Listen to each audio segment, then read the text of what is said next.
Good. Yeah, not too bad. I like the way you've got your studio set up. It looks like we've caught you in session with some art. Yep, yeah, I've got a Stephen Platt poster right up here, just Cool. out of sight. It's the one from Wizard. It has all the bullets everywhere. Cool.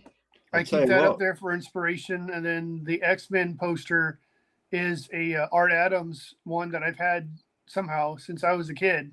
So Wow. since like the '90s, and then behind my head somewhere, there's the Spawn and Batman poster that McFarlane had done. Nice one. Todd Meister himself. I tell you what, you got to give it to him. He's mastered art commercial, or as we call it in old Yeah, days, commercial art. He speaks bank. You got to give him it. You yeah, really have. He's astonishing. yeah. Tell you what, you know what we're missing right now? We need to do a bit of this.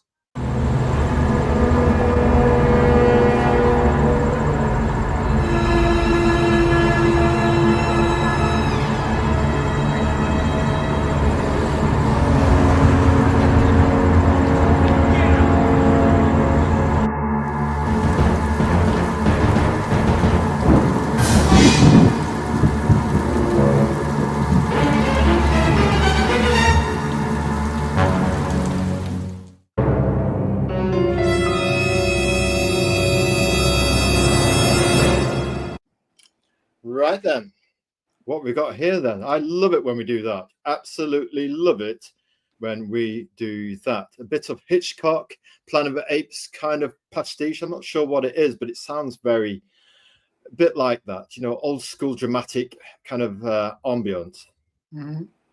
Right then, what we've got here. Let's go back to the beginning. Right then, we've done the show trailer. We've done a bit of green room chat with John Epple in the private green room just to kind of smooth and get things in. We've seen a bit of his inspiration on his studio wall. He looks like he's at his art desk. I tell you what, I think this will be our first art desk interview, which will be super cool. Now let's move swiftly on, and who knows, we might get some people joining us in the chat real soon. Always nice when we get the chat involved. Prelude, just a somewhat low-key special occasion. The 5 pillars of storytelling breached the 3,000 followers. No, Azrael, we call them creative leaders. The 3,000 creative leaders mark today. And what does that mean? It means that we've spent over 50,000 posts looking for the positive in everybody's work. 9 times out of 10, that's what we do. We're looking for the positive. We don't care for drama. We don't get involved in it. We don't care who said what to who. We're only bothered about the drama inside indie comics, at the wild frontier indie comics. And yeah, we can have different tribes jostling, having a bit of friction, as we kind of seek our plot and our manifest destiny for our vision. And we can all have our vision, our individual visions, what indie comics are. So what does Azrael offer in terms of the 5 pillars of stone? What's the point of it? Well, first and foremost, by the grace of guiding star, Azrael offers grace, his best imitation of the real deal, gentleness and generosity, love and caring for our creative leaders. And as you know, the longer you know somebody, the deeper the cut. Patience and understanding, to listen, to offer value, and to show support. A belief in leadership, loyalty, and longevity. Hopefully, we offer a gentle word and shine a little love, a little light on storytellers everywhere who are trying to get out of that 1 to 200, 1 to 1,000 inertial trap where it feels like gravity itself is against you. And the way we move that Sisyphean boulder, we put many shoulders to the boulder. Yeah. From the early days, the 5 pillars of storytelling was all about making it real, keeping it personal, and trying to get as many shoulders to move that boulder. Right, then preload 2. It does not matter how old you are or where you come from. Manners, kindness, respect, and compassion will always be the sign and signs of a decent human being. as this person Victor, and we go far and wide in our search for storytelling growth outside of indie comics itself and the 5 pillars of storytelling of art, comics, movies, games, and toys. Victor here says at Vico4197, be a decent human being because it's priceless. Prelude 3. This is how it works. We offer value to people. If they appreciate it, if they like it, then we can offer our support back in return. We didn't ask for this, but this was a beautiful gesture by one of the people we've supported since the very beginning, the person who's been with us since the beginning. If somebody does something for us, we back them 100, 200, 300,000%, whatever it takes. Give till you bleed and give some more. You don't get paid for it, Azrael. No, what of it? So basically, with Prelude 3, we've got the 5 pillar storytelling trade dress, which features custom art for art, comics, movies, games, and toys, which was created by the one and only Darkblade herself, queen of Gothic Noir. It's coming soon. Maybe it'll take around about 6 to 8 weeks. And that is from an artist called Bianca Yamakoshi, who does comics and illustrations, work for hire. Nice bit of X-Men work. The third piece of X-Men that she's done the Cyclops one with a pseudo magazine cover. That is very good. Recommend you see that on her site. Also done a Professor X. That was pretty good. We like that one as well. Kind of Tothian noir. We like that. Pools of high contrast tonal blacks and whites. And this one here is quite interesting. An explosive psychic scream, perhaps, from, we guess, the latest iteration of X-Men comics, which we haven't. It's been a while since we read X-Men comics. We're more old school, original X-Men, Jack Kirby style disciples. Just saying. So yes, these are clearly still sons of Kirby. And yes, a psychic scream and a pensive, what we call it, foreboding walk towards the camera, where X marks a spot with trademark cool pencils compositionally juxtaposed with red, almost fevered Edvard Munch style scream, cross-hatching red. Yes, we like. Now, Prelude 5, Four Tales podcast. Happy New Comic Book Day. Are you a talented creator of comic books? Share your amazing work with us and let us know where you can find. Well, we saw this on John Epple's X feed. What we see is new comic books, Kickstarter, back issues, and all the things you've got to pay for: gas, electric, high taxes, travel costs, and then you're getting taxed on stuff that's taxed, on stuff that's already been taxed 10 times. And your paycheck as a work for our artist, and a guy that's, maybe if you're John's Longbox, you're going out to build America and build indie comics, because he's a construction worker. We know about John's Longbox, great guy, pillar of the community. And if we've had him on this show, check out our back issue and you'll see what a diamond geezer John's Longbox is. But it's that thing, isn't it? You're busting your physical body, then you're trying to do indie comics in your spare time, and it's all coming out of that paycheck. Not easy, huh? Atlas shrugs. So then, let's look at the 5 pillars of storytelling. It's Azrael speaking to John Epple tonight. We do art, comics, movies, games, and toy. Art, think of them as 5 needles. There's 5 eyes of those needles, and the golden thread goes through art into comics. Comics get made into movies. Movies are now eclipsed by games. The revenue from games itself eclipses movies, because games are interactive movies now. Such is the caliber and quality of games these days. They're interactive movies. And then, of course, you get merch, you get toys. And what are toys? Well, you can be 7, born again, forged as Phoenix again. In your head, it's the ultimate playground, better than any movie, better than any comic. A child's imagination. Yes.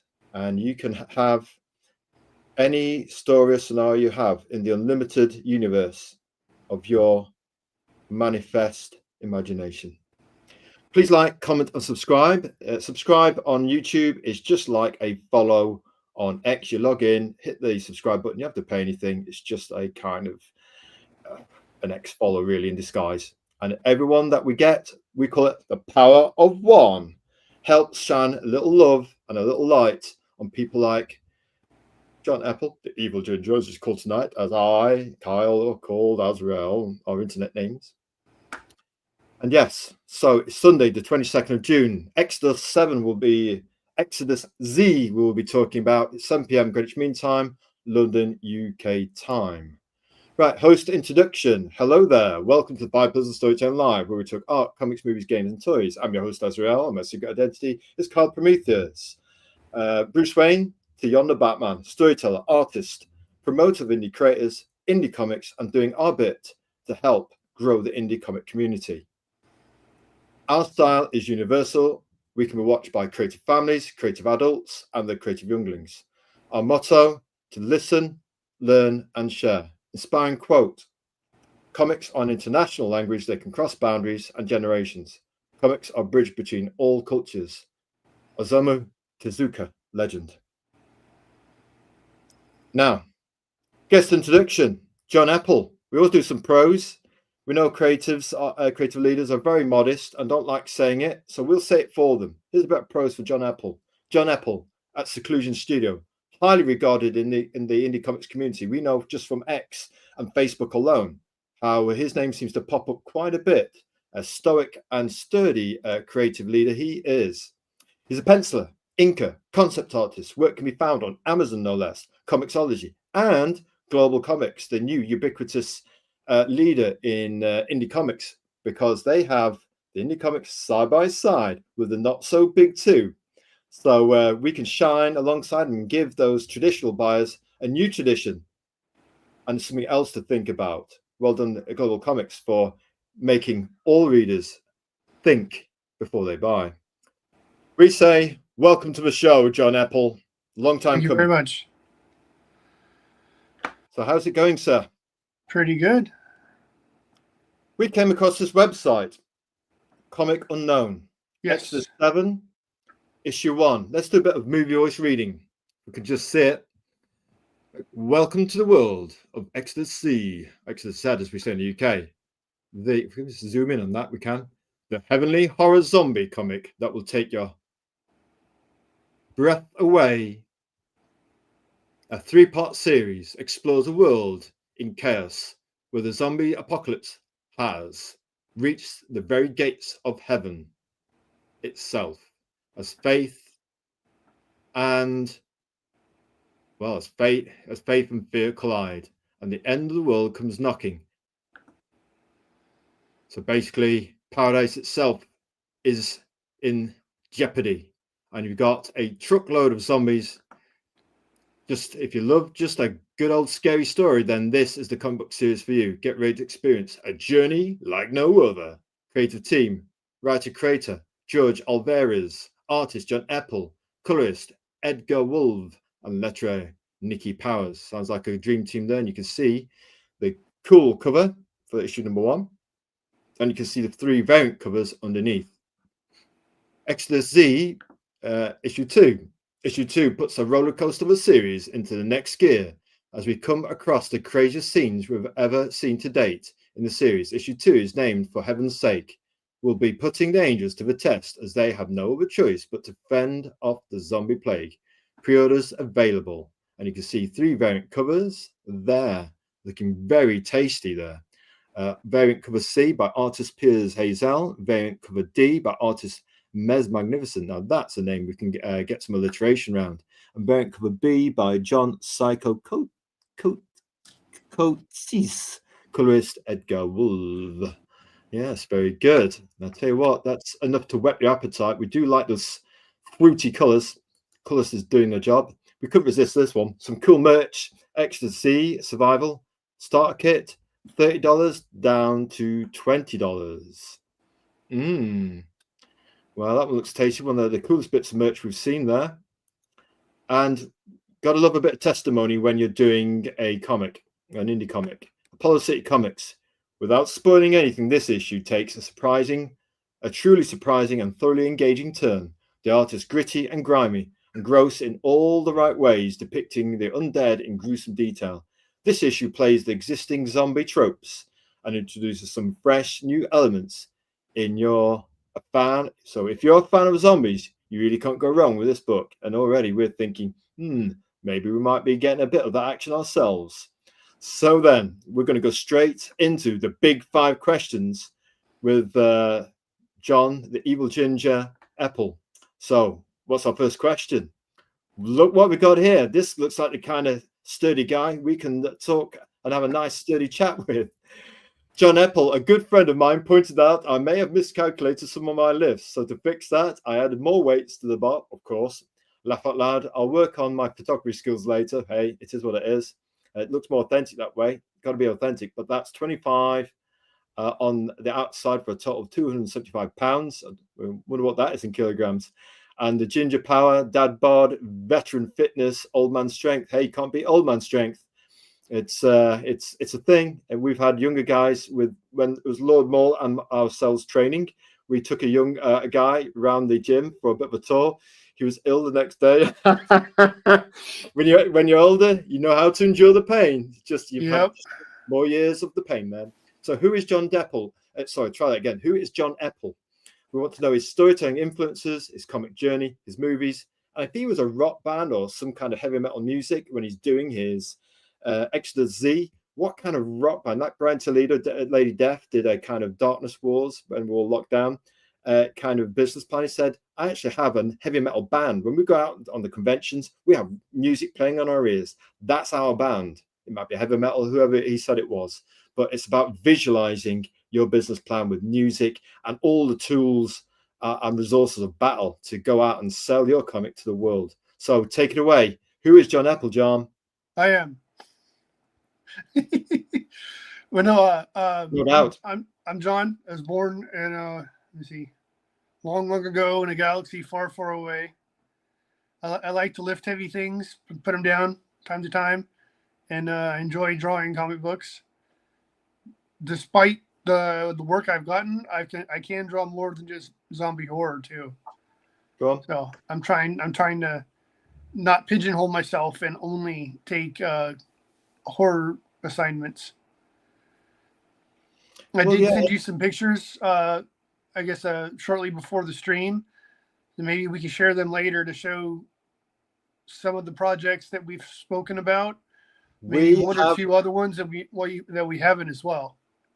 Well, what we have done, we've actually sent out our crack team of shows. We don't want to say spies, but reconnaissance team to actually look at your X space, and we've gone pretty deep, John. Just saying, and we've pulled off stuff and more stuff, more than average, would say, just so that people can have a good flavor of how you're branching out and what you're all about. Yeah. So we always try and do our own research, so that way we don't put all the pressure on the guests to have to entertain. We try and want to make our guests feel comfortable so they can just relax and talk about it. And we'll just pop stuff up and say, "What's this? What's the idea behind this interior? What's the idea behind this variant cover?" So So basically, you've been in weights for a while, and you've been in the comics for a while, John. Yeah. Excellent. Yeah, I spent a long time in the military. I did 4 years in the Marines. I got out for a little while, and then when I came back in the military, I became a Army paratrooper. So strength of one sort or another has always been a job requirement. Unfortunately for me, I've always felt that I've been incredibly skinny. It's like I joined the military at 6 feet tall and maybe 175 pounds. So for me, putting on weight has always felt like nearly impossible. I'm finally starting to put on some weight. You are starting to taper out. We've noticed you're thickening out.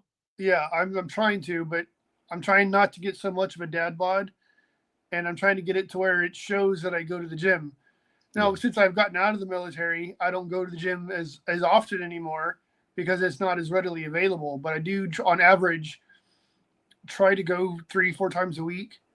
That's probably the sweet spot. So that way you give your body a chance to grow. So you're not always tearing down the muscle, but you're allowing it to build and recover as well. Exactly. So that way you'll thicken out. Go on. Because while I was on active duty, I got a personal trainer certification. And then on one of my deployments, I got a CrossFit level 1 certification. That way I felt I had a fairly broad knowledge to draw from for exercises. So I think I do okay for a guy my size. I'm fairly proud of what I can do. Apparently, not many people can bench press their body weight.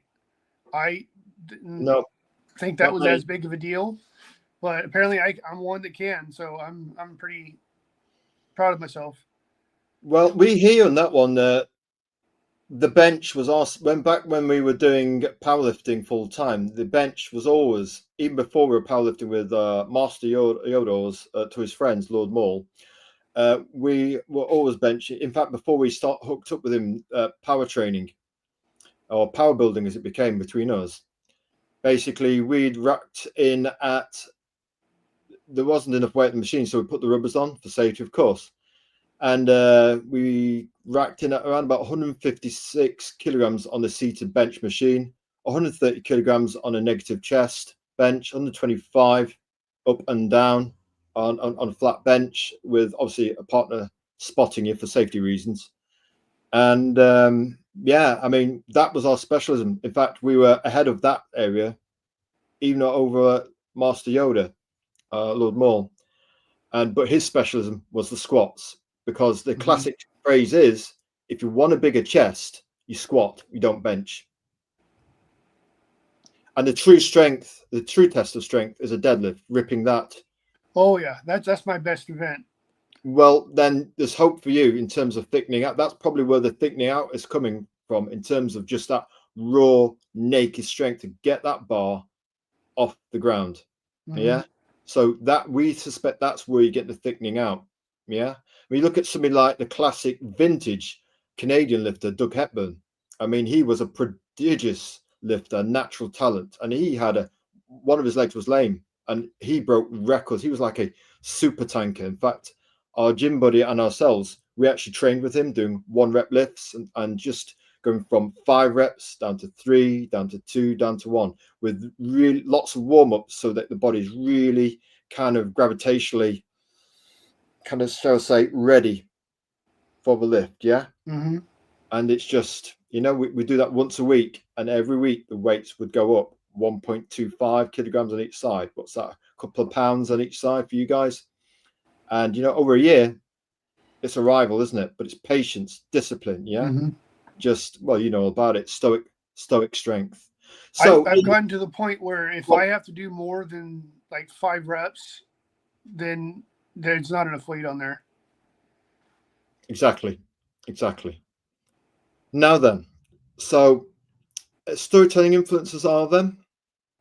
Do what?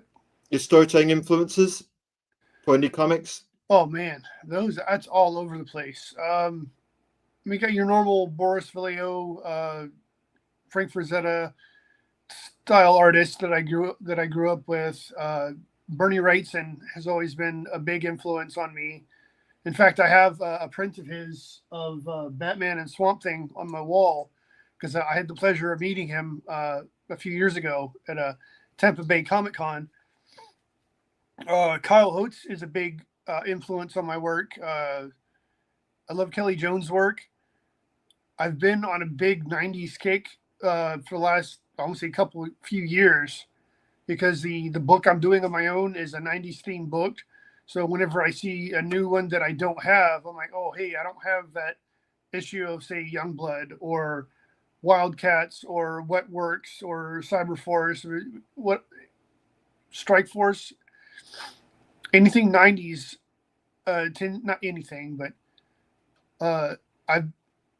I'm almost exclusively back issues and indie books now, just because modern books they just don't do it for me for whatever reason. I have my theories, but I'm not going to sit here and speak badly about how other companies are running their business just because I don't agree with it.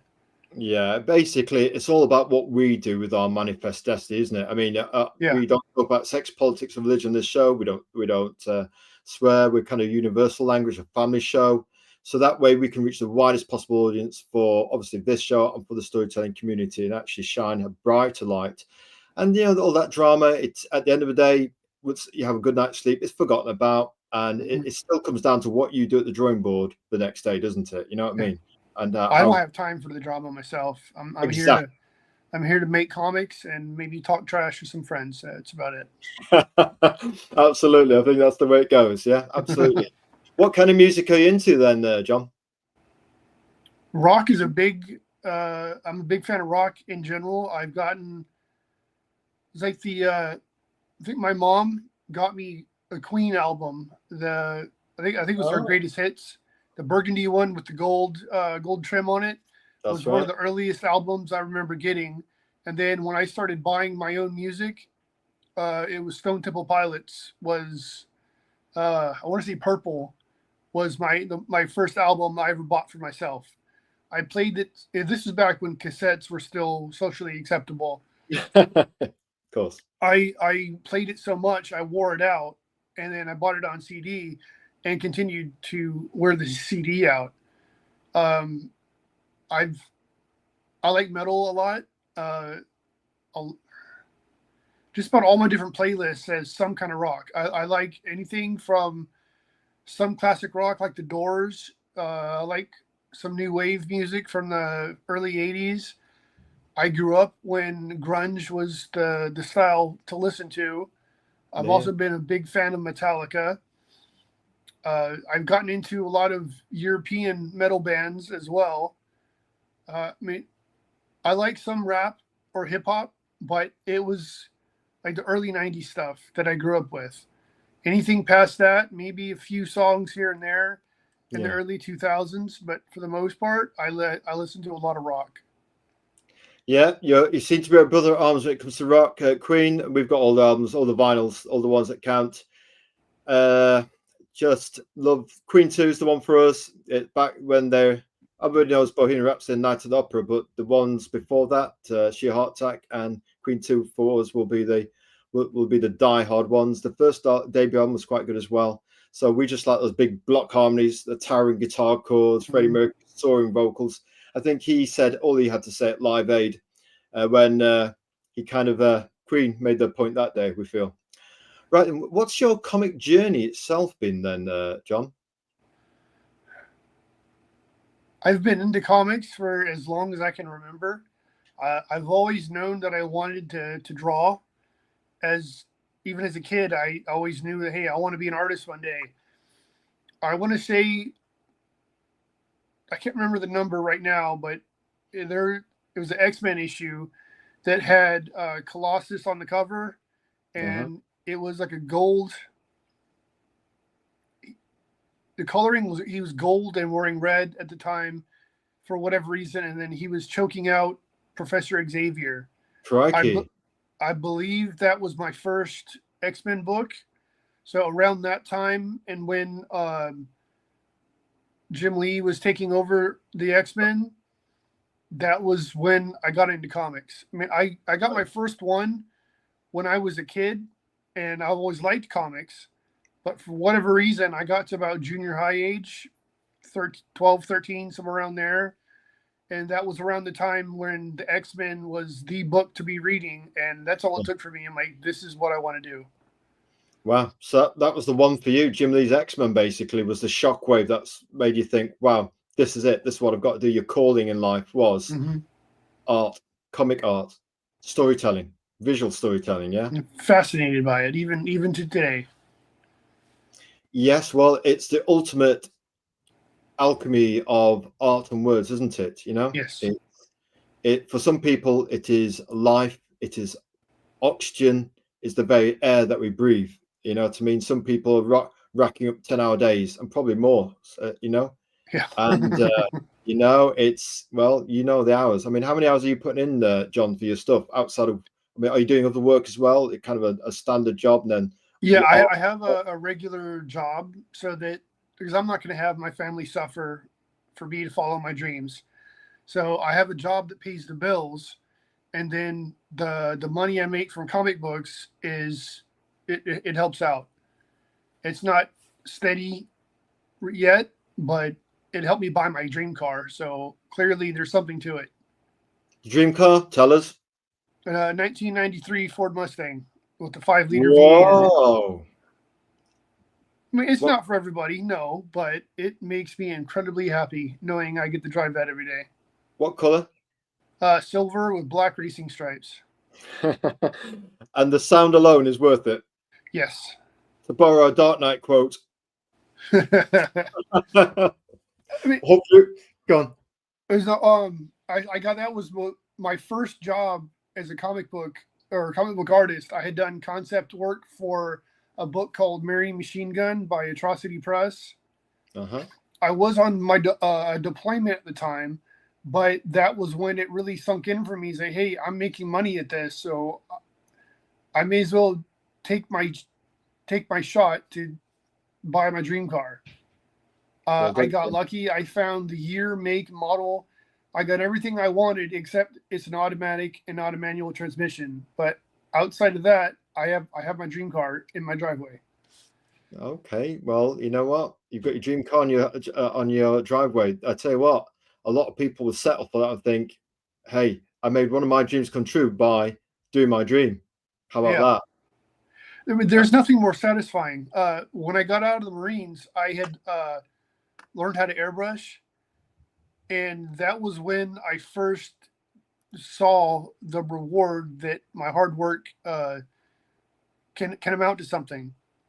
It's not just me daydreaming, doodling in my sketchbook. I put in the hours, and I was directly supporting my family with the money I was making from my artistic efforts. Yes, absolutely. And obviously your family can see, hey, this is bringing in the bacon, it's bringing in the money, it's bringing home the Mustang.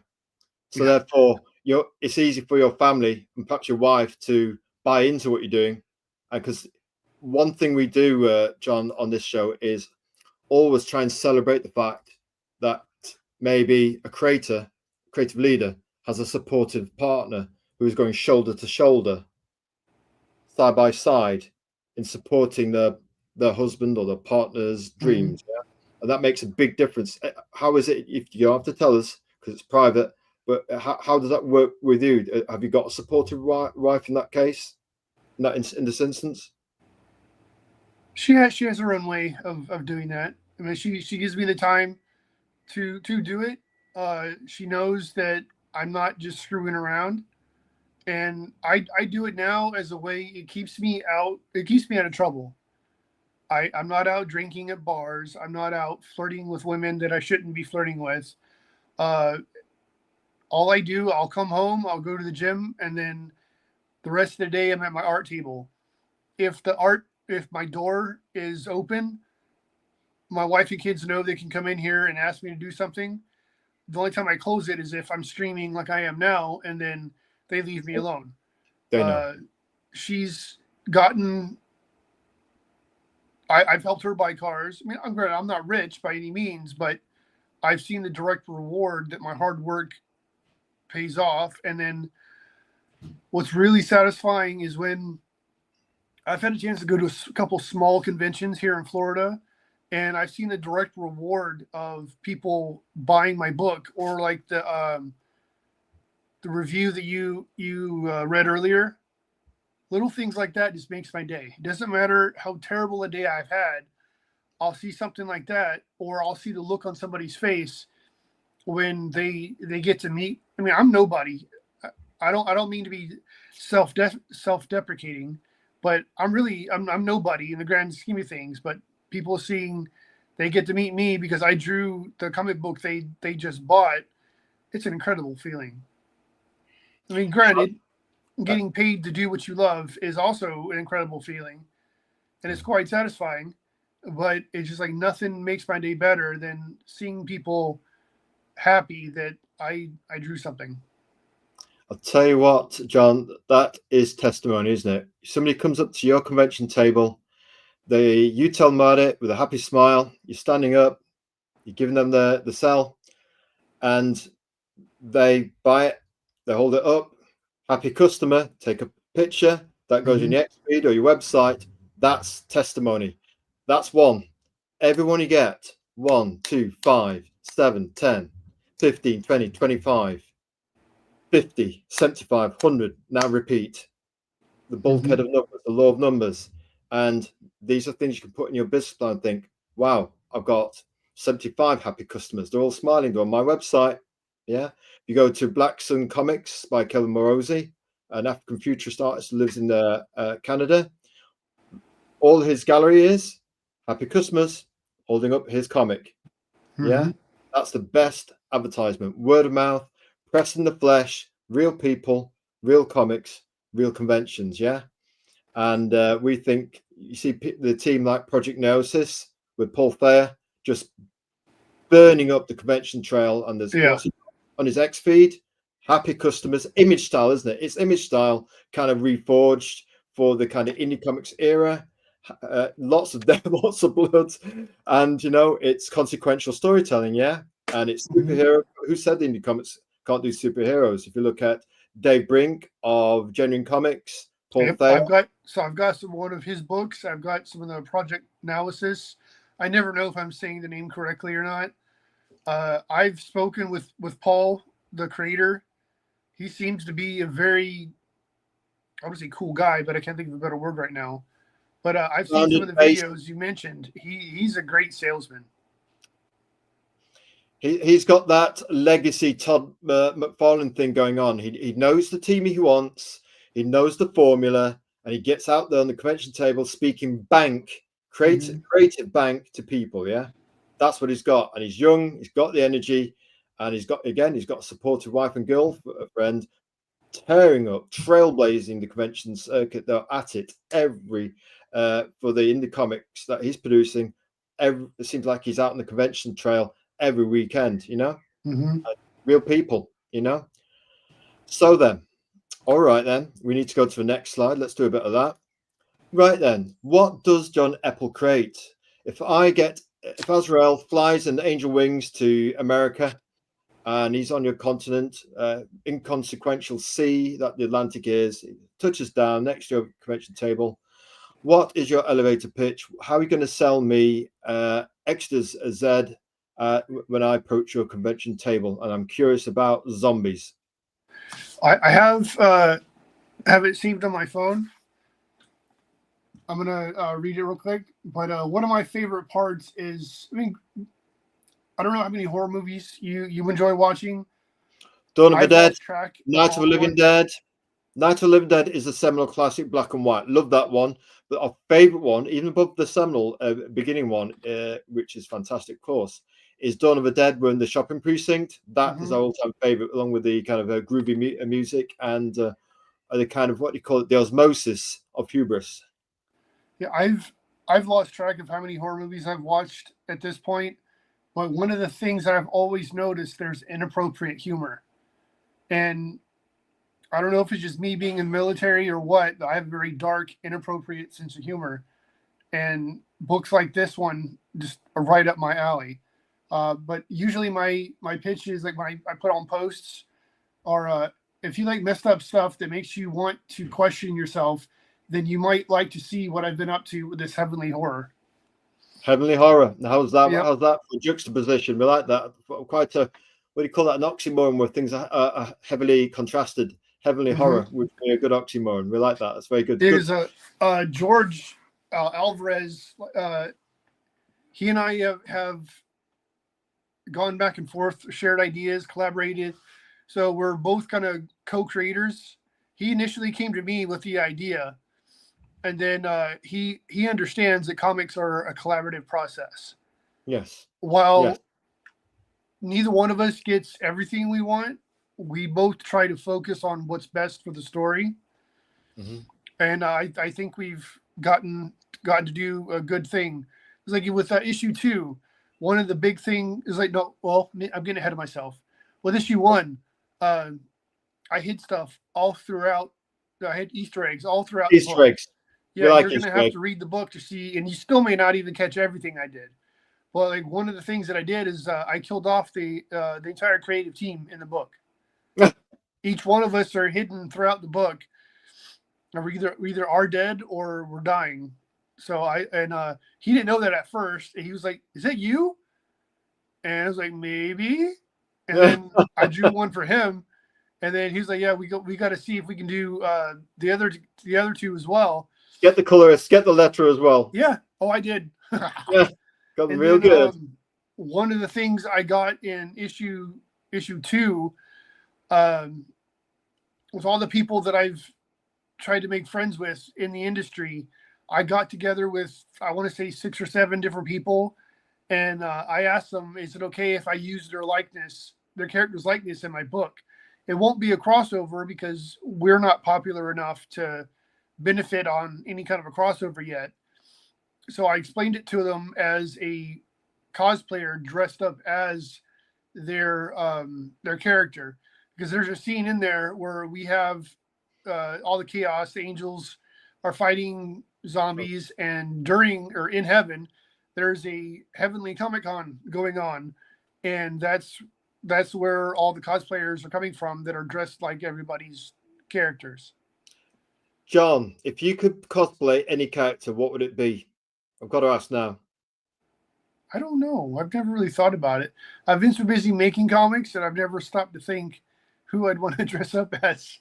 I don't know. We'd maybe have got the Silver Surfer, end up baking in that tinfoil under the stage lights. I would just go easy and go like makeup or something.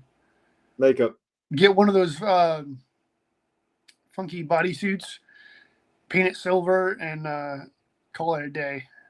Call it a day. Yeah, I mean, yeah. If you do cosplay in the olden days, it could be quite dramatic in terms of results. Especially if you've ever kind of tried to gaffer tape a load of tinfoil around your body and then stand under stage lights, which of course we've never done. Anyway, moving swiftly on. So we actually had a sneaky look at we had a look obviously at your ex space with our crack reconnaissance team, and we came across 3 books that would define John Epple. If 3 bits of artwork could define you. So we've got these lovely 9 pieces of artwork with these lovely front covers. And then we've got Exodus Z, issue number 2. And we've got this lovely kind of superhero style, horror superhero image style kind of creation. Tell us briefly about these 3 different pieces of artwork that define you.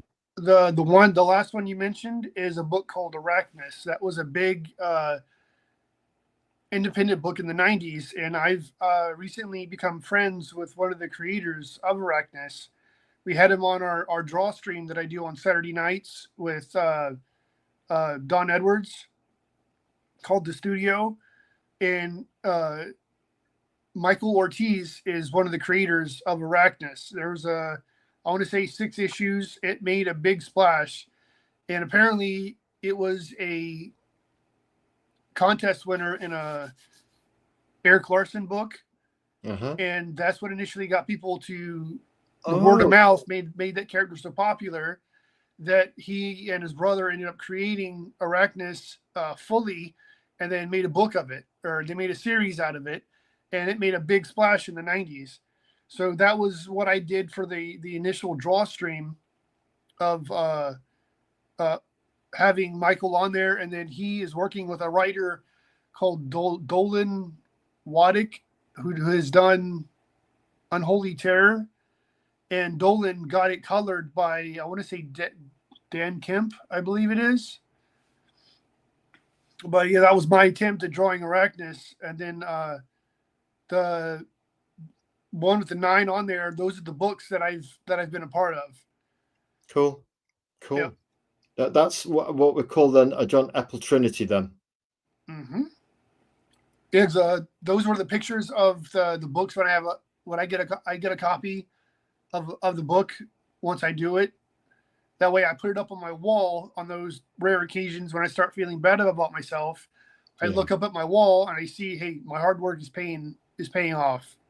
So it becomes testimony. It becomes a visualization process. It becomes manifestation, doesn't it? It becomes inspiration. And it's all about looking at thinking, who did that? We did it. We'll go and do it again then. And we can get another Mustang. Look out, see the actual visual manifestation. I've got a Mustang. Yeah. Keep evidence on your wall while you work, thinking, okay, I want to make 4, then another one, 5. So you'll have 4 or 5 or 6 things that define you. So every time you create a project, you've got a kind of a Hall of Heroes style visual testimony, a visualization board, which they say in business talk you should have a manifestation document, a visualization board, which our mentor Sarah Grocott suggested to us. She said, Kyle, Azrael, you need to get yourself a manifestation document, a visual document that shows you what you want and how you're going to achieve it. Create a plan, a business plan, but that shows you what you're going to say to yourself when you look in the mirror every day. If you can stand the sight of your reflection, which we can't, but the idea is that you have it maybe posted in your artistic studio or on the fridge. So every time you're saying that instead of saying I can't, you're saying I can. That's what I'm going to get. A Mustang. Now I'm going to get something else. You know. So tell us about this cover to Exodus C, then, please, John. Well, the very large gentleman in the middle is one of our angels who fell victim to zombie attack, and he is now an archangel, maybe, whatever the opposite of regular angel is. He is, and he's kind of the harbinger of destruction now, because he really makes everyone have a bad day. I mean, I'm trying not to cuss. I mean, it's be creative. We like to think of you as a thespian, an artist, a creator, a master wordsmith. Let's be creative, evil ginger John Epple. We know you've got it in your locker. Let's do it, son. Yeah, but he becomes the harbinger of doom, pretty much, because he's what I want to say called upon, but he's the one that was, I guess, chosen of sorts to become the leader of evil. And we have the priest in the bottom left corner. Priest? I think Azrael's going to need a priest tonight. I wouldn't choose this one because he got attacked as the in issue 1, like the very end of issue 1, and the angels had sit down like when you die, like you see the light to go up to heaven. Right as he was seeing that other people were getting the light sit down to them, that's when he gets attacked. So he hadn't really become a zombie yet until he gets on the bridge to go to the gates of heaven. So, spoiler alert, he's the one that ruins everybody's day. There's always somebody who ruins everybody's day. It can be our mind trying to overrule our heart, when our beating heart vibes with cosmic manifest destiny ordered by Zeus to set love in the stars itself via constellation. I'll tell you what a vibrant, colourful cover that is. And before we go any further, sir, we've got a hello there from Bianca Gothic Noir Yamakoshi, and she's missed the first bit where we actually told tale of her giving us free of charge, donated as a gift, actually sacred custom art by Bianca, work for her artist Yamakoshi, Gothic Noir, Dark Blade herself, custom art for our channel. She calls the 5 Pillars of Storytelling home and has really made this sister site, the 5 Pillars of Storytelling, her home as well, with a charming, fun, and civilized chat. And it's always nice to have that warmth, you know. So hello there, Bianca Yamakoshi. And saw that smile over there. Don't go spreading that, Bianca, that we smile, because our hardman image of the indie coach community will be in tatters.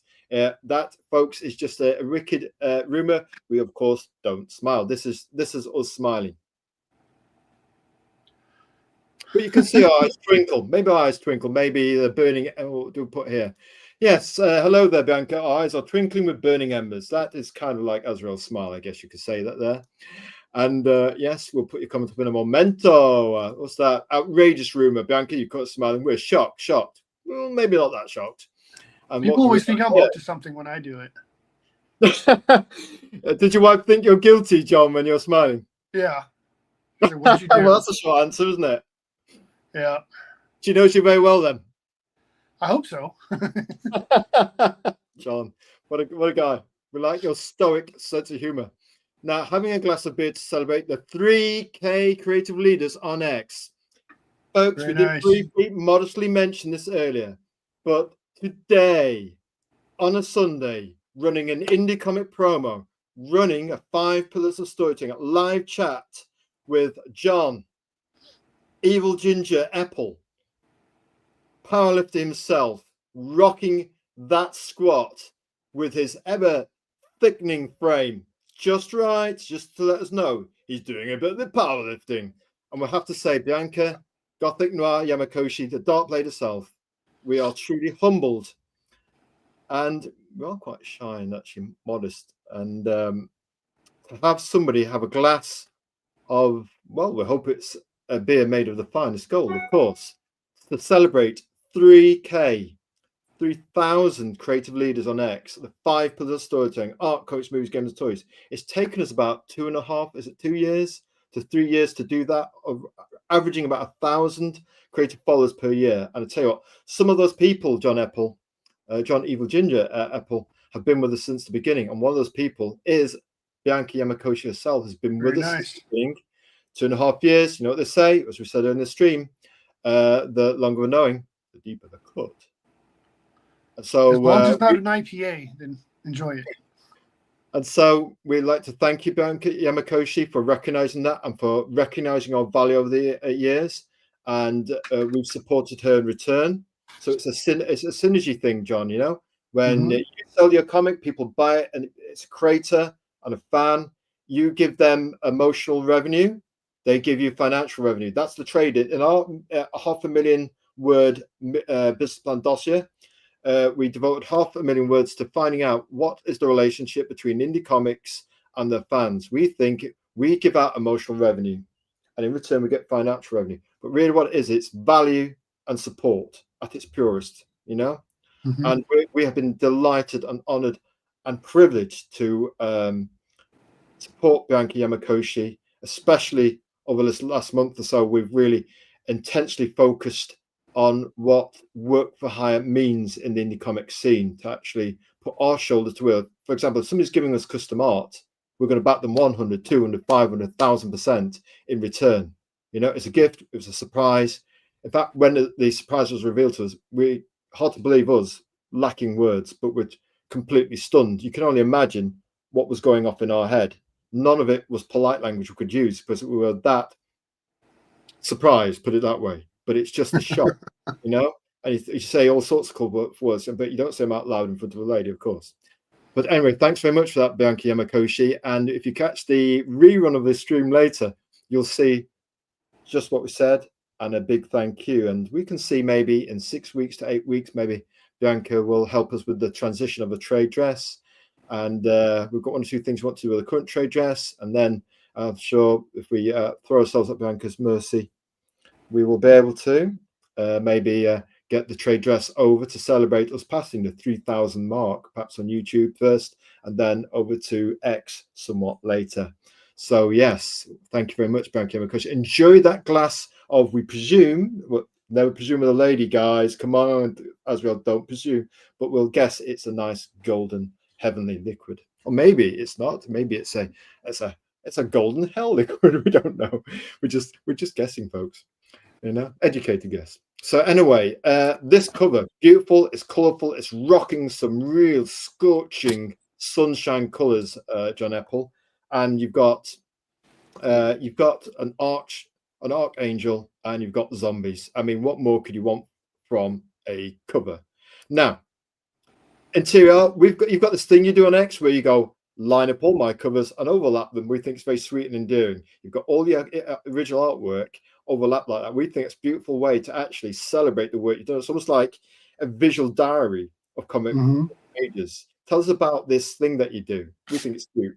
That's exactly why I did it. It's not only does it show my client that I'm doing what they paid me for, I'm also showing fans and potential new fans that, look, I'm doing the work, because I know every person, every creator has their own story, but I don't want to be one of those ones that looks like a grifter, just there to take somebody's money. So I try to promote my work as often as I can to show that I'm making regular progress on finishing whatever the current project is that I'm doing. Which reminds me, I'm going to try to get all the pages from Exodus Z and Flesh Eaters. I'm going to try to figure out a way to get them all together and take a picture like that for all of them. I just haven't quite figured out the logistics on how to make that happen yet. Well, we've got a few people in the chat tonight. We've got hello there. We've got a Shane Kelwick in the chat tonight. We're sure that is a Bear Marchant. We suspect it might be. And there's no fooling Banki Yamakoshi. Anybody who tries to fool Banki Yamakoshi is going to end up with a samurai sword. No, not a samurai sword, but a katana. Let's just tell her. Let's just call it what it is: a very sharp metal stick. We better not call it that, was we might end up on the receiving end of a sharp metal stick. It's a katana, folks, and she knows that. She politely re-informed us of what the actual long shiny thing was called. Right, so yes, you were Bear Marchant last weekend. There we go. Don't go revealing your secret identity on here, Bear Marchant. You need to get your proper name back up there. Just got to have the right names, or internet names. Anyway, well, dear me, he probably accidentally outed himself, accidentally revealed himself.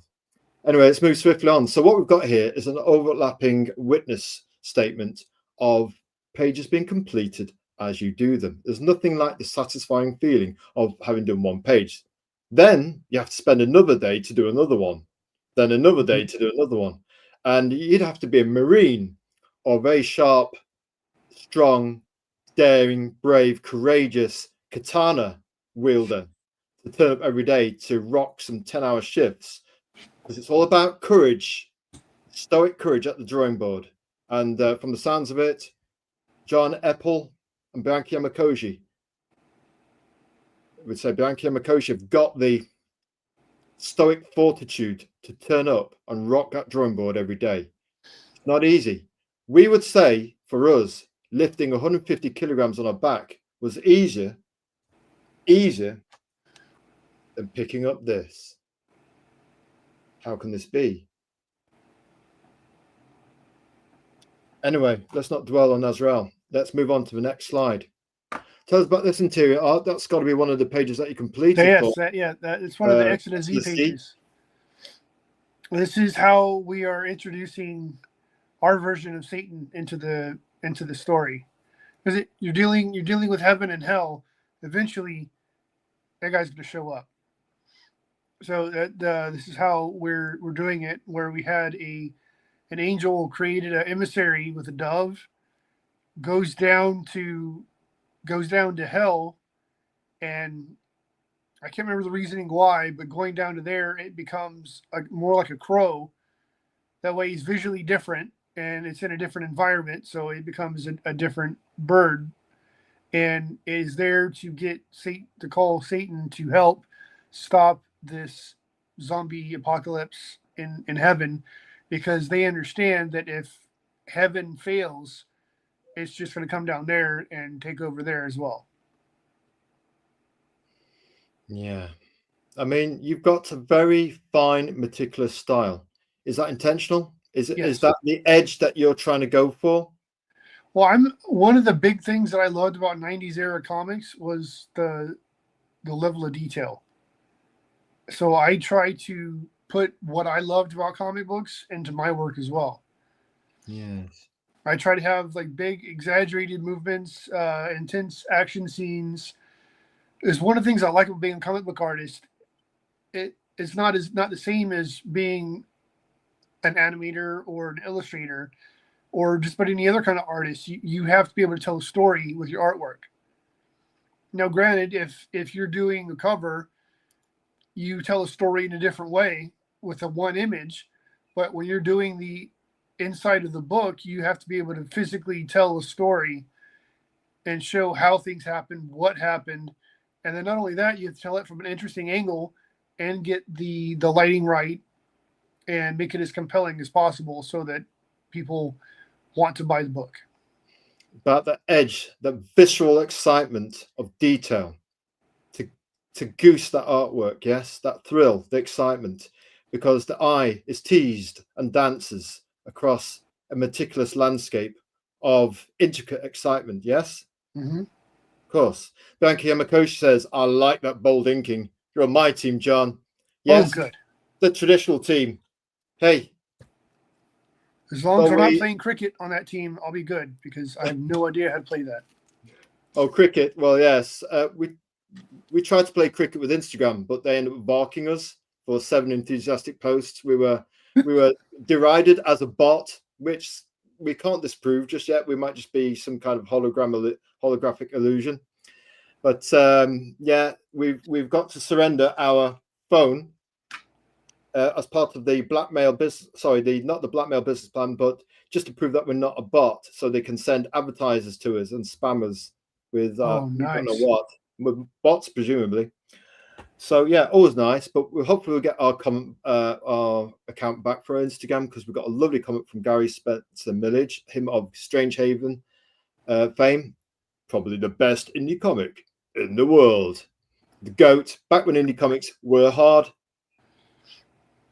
And oh yes, and we've also got another comment on our Battle of the Chins Razor's Edge artwork from Bianca Yamakoshi. So there's a double reason there why we want our Instagram account back. Just saying. And as backing up that you're on my team, John, traditional media, of course. From our dead, dying hands, that you'll get that from our dead, dying hands. John Epple, take us away. With all my deployments that I've had in the military, I think I've deployed, I want to say 9 times. And if I went with a tablet and it goes down for whatever reason, it'll happen when it's the worst place possible. So if I can't draw, then work's not gonna get done, and it's just an all around bad day. So I kept to traditional means so that I can always get the work done, even if it's a little bit at a time, because we have a hectic schedule when I'm stationed in the Middle East doing my job. I don't have as much time, but it's still, I'm getting a little bit done at a time.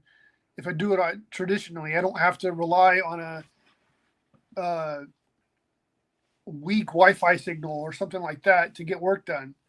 So this way, I'm always working. And it's not ephemeral, is it? Because you can physically touch it, you can smell it, you can see it. It's a reward for the 5 senses. Yeah. Yep. You can actually touch your soul. You can connect with your soul physically through that manifest physicality. Yeah. Well, I'm a ginger. I don't have a soul, so I have to use somebody else's. Noted, Master John. Noted. Well, we've tried not to sell our soul over the last 5 years of the Darkness Wars. We'll bring some light to any corporation that wants to dance with us on that one. So, well, yes, an interesting comment here from, is that the Crow Bianchi talking about? James O'Barr created his masterpiece after military service. Very, very good. Impressive. That book is probably one of my favorite books. I wasn't necessarily thinking of that with this. I was just trying to make the script look as interesting as possible.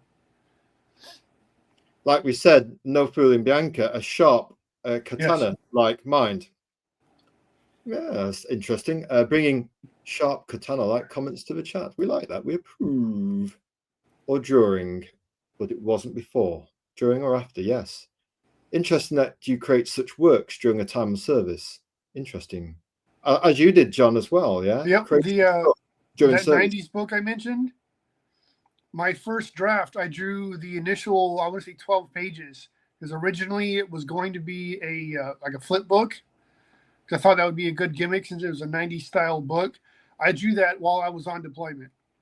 After I got home, or by the time I got home, the guy I was going to work with had fallen through for whatever reason. I don't remember why now. He didn't come through. So I said, screw it. I'm gonna make it a full issue. So I added to the book where I thought the story needed it, and now that whole book is drawn and inked. I just have to go over the script and now make sure the script is long enough to match the pages that I've added. Yes. Yes, indeed. James Barr created the Crow. Indeed, he did. I would love to meet him one day. Yes, would be very interesting. And yes, Bianca, we remember reading this classic a little while ago, Lush Noir with Singularity of Style. It came across as deeply personal, dark, deeply personal. And we can still see the images that we read in our mind. They never truly left us. And that's a sign of something deeply personal. Yes, and something unusual. Yes, we're going to go through the pages if you don't mind, John. We love what you're doing. Tell us about this one. Oh, that's the last page of Flesh Eaters. I deliberately covered the bottom. That way people, no, that's not the last page. Hold on, I'm getting old. It makes more sense. That's one of my Exodus Z pages.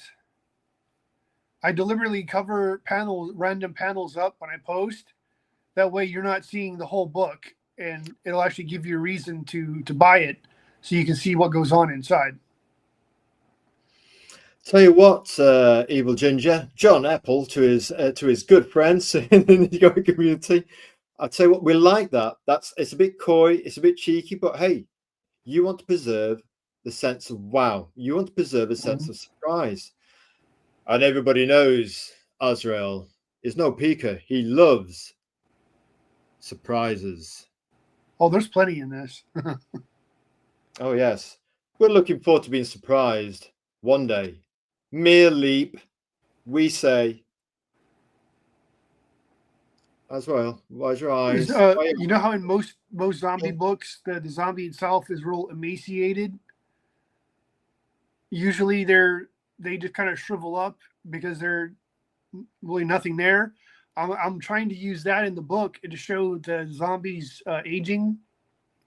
Because like we have the Remiel, the evil archangel we spoke about. I'm going to use him since I'm going to draw him more than most of the other zombies. I'm going to try to show through each book how he gets more and more emaciated, and use that as a way to show his evil incarnate and aging as a zombie. So it looks good in my head for now, but hopefully I'll be able to show it appropriately. Do you know what? We like this black and white or in color. Both. In fact, we think you should have a zombie noir edition. I'll talk to George about that and see what I agree. I like it. You know, I'll talk to him and see what he says. We call this a black and white naked edition. That's just pressing on the glass of our universal talk. We know what we're saying. Seeing pets. You could even do a raw naked pencil version. You could do a noir ink version, and then you could have a zingy, fruity color version. I mean, that way you've got each sketch cover market covered.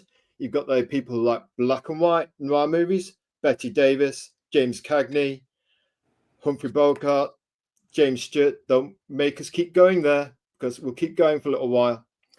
And obviously, color versions, great, but this true storytelling medium of choice, we would say, is black and white. And how do we know that? You're looking at it, folks. Meticulous exactitude, care of powerlifter John Epple. He lifts like he draws like he lifts. Amen. And now, next page. And we love the way you cover things up to maintain the element of surprise. Yep. Tell us about this one, please. And then we have I can't remember if we're going to call him Satan in this book, but this is our representation of him. I used have you seen the movie Legend with Tom Cruise in it? Yes. I was thinking of the Dark Lord when I designed my version of the devil here, just because visually I found it fascinating how Tim Curry was dressed as that character. So I used him as reference to draw my version. And here we dressed him as, we put him in a suit of sorts. That way he's not like every other version of that character you've seen in every other book. And I have it where I think these chains are coming from that bird that the angel sent to try to get Satan, and they wrap around him. And I did a close up on his face to show the anger in his eyes. You start seeing the flames in his eyes. He ends up breaking the chains. And you remember in what was it, Constantine, where when Satan arrived there, how he just kind of glided down to the ground? Yes. I was thinking the same thing. Like, that was just too cool. I got to see if I can try to do that here, because he had used his power to get out of these mystic chains, and I showed him breaking out of them, and then the next panel is him kind of landing back down or gliding back down, and we're about to see on the next page what's about to happen. I'm trying to have it where, because you know how you read a page, it kind of reads as kind of almost like a Z when you read a comic book page. Yes. I'm trying to get in the habit of leading the reader's eye. That way they start at the top left.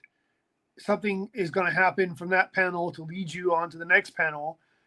And from there, then you want to go down to the left again to start the process over again. So I'm trying to do something like that with how I lay out the panels, and then with what I put in the panel themselves. Got you. Right then. More panel covering. Tell us more about this page, please, sir. We like the fact you've got irregular panel shapes as well. That's also very part of your traditional media organic approach to creating pages. You know, you're not trying to be a big two kind of artist. You're trying to be your own man. That's why we like exactly.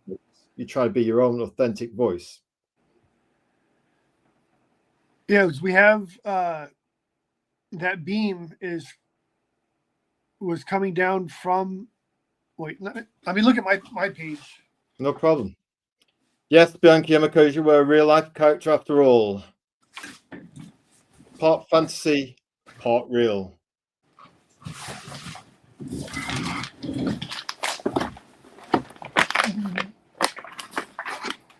Good question, Bianca Yamakoshi.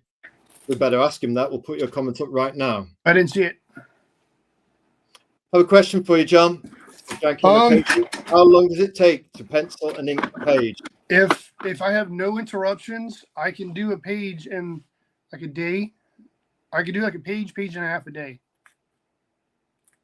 And normally, since I work 40 hours a week, I think I can do it, since I only have roughly 5-6 hours a day after work. 2 days, maybe 3, depending on how complex it is. But that's only working on it a little bit at a time.